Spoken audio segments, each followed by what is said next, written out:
Hi everyone, my name's Brody, and on today's episode of Brody's Learning Adventure, we'll be learning about textual analysis and evidence. Textual analysis is studying the evidence in a text to understand its meaning. Textual evidence is information in the text that backs up your analysis.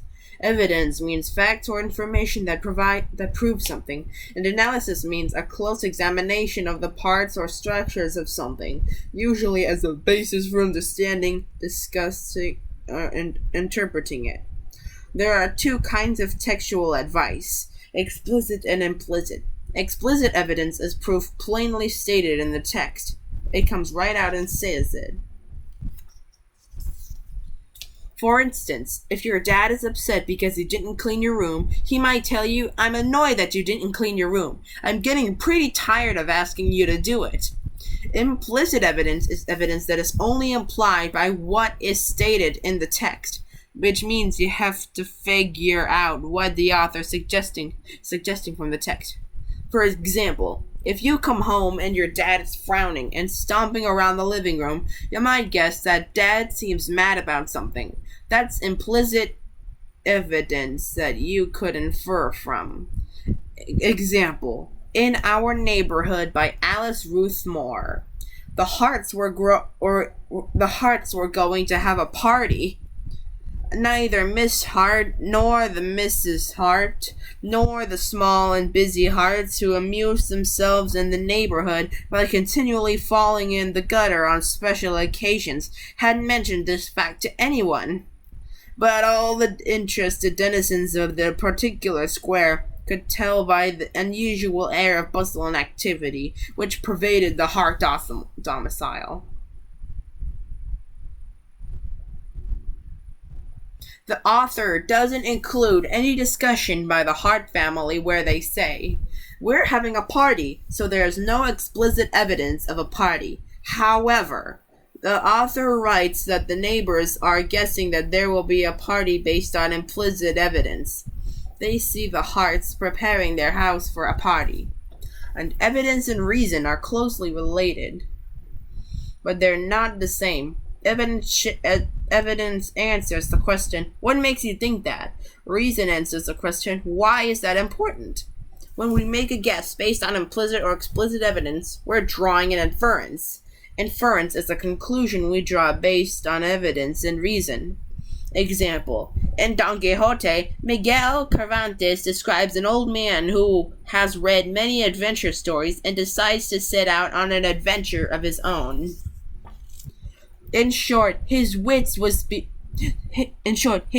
being quite gone, he hit upon the strangest notion that ever madman in this world hit upon, and that was that he fancied it was right and requisite, as well for the support of his own honor as for the service of his country, that he should make a knight-errant of himself, roaming the world over in full armor and on horseback, in quest of adventures, and putting in practice himself all that he had read as being the usual practices of knights-errant. That's the implicit evidence. Righting every kind of wrong and exposing himself to peril and danger from which, in the issue, he was to reap eternal renown and fame.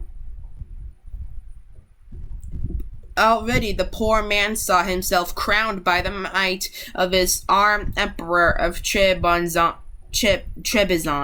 at least, and so, led away by the intense enjoyment he found in these pleasant fancies, he set himself forthwith to put his scheme into execution. The first thing he did was to clean up some armor that had belonged to his great-grandfather, and had been for ages lying forgotten in a corner, eaten with rust and covered with mildew. He scoured and polished it as best as he could, but he perceived one great defect in it, that it had no clothes helmet, nothing but a simple morion. The deficiency, however, his ingenuity supplied, for he contrived a kind of helmet of pasteboard which fitted on to the morion, looked like a whole one. It is true that in order to see if it was strong and fit to stand a cut, he drew his sword and gave it a couple of slashes, the first of which undid in an instant what had taken him a week to do. The ease with which he had knocked it into pieces disconcerted him somewhat, and to guard against that danger he set to work again, fixing bars of iron in the inside until he was satisfied with its strength. Like the whole sentence I read was explicit evidence. Not caring to try any more experiments with it, he passed it and adopted it as a helmet and of the most perfect construction. That was implicit evidence. To paraphrase, the main character decides to become a knight-errant, or a medieval knight who searches for adventure. He imagines himself rewarded by kings for his deeds. To that end, he fixes up some old armor, but his repaired helmet doesn't stand up to a test. He adds iron to the helmet, but he does not test it again. After reading the paragraph, you may draw the inference that Don Quixote is not qualified to be a knight-errant. Some explicit evidence might be that he does not have the proper equipment. Some implicit evidence might be that he only knows what it's like to be a knight-errant from reading stories. The author is suggesting that Don Quixote doesn't have the real-life training he needs. We may also point to the implicit evidence that he determines his makeshift helmet the most perfect construction, even though he has not tested it.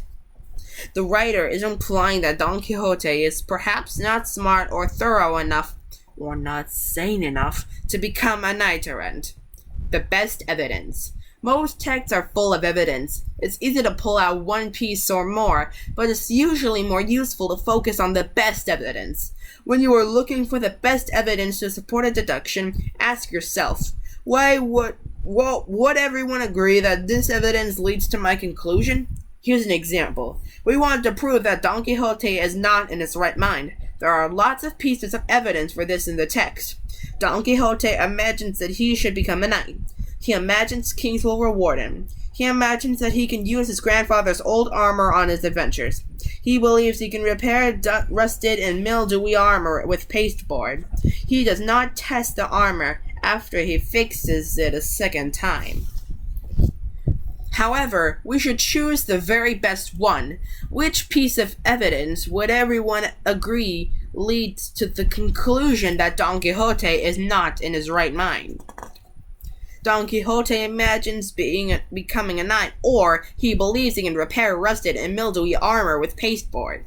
It's not so strange for Don Quixote to imagine becoming a knight. After all, most of us dream at some point that we might become a basketball star, a famous singer, or even the president.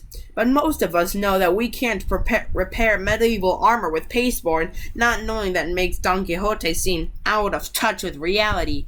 It's the best evidence. He does not test the armor after he fixes it a second time, or he imagines kings will reward him. Again, it's not too strange to hope that we might receive praise for powerful people from powerful people, even if it's unlikely that we will. But not to test armor after you repair it is dangerous. It could even be a matter of life and death. When Don Quixote doesn't test his armor, we know he's not in his right mind. It's the best evidence. If we want to show someone is not in his right mind, we choose evidence that everyone can agree shows him being out of touch with reality. I'll be right back, class. Wait, first I gotta do something.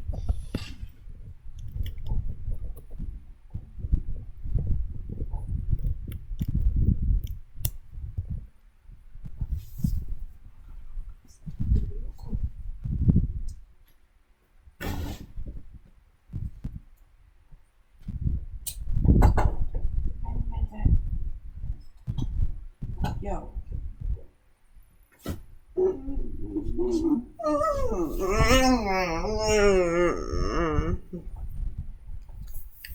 Okay, I'm back. Now, where were we? Oh yes, here's a quiz to see if you've been paying attention. If something is implicit, is it clearly stated? If something is explicit, do we need to use reason to deduce it? Read this passage from The House Behind the Cedars by Charles W. Chestnut. What explicit evidence can you find to support the deduction that the dressmaker is skilled?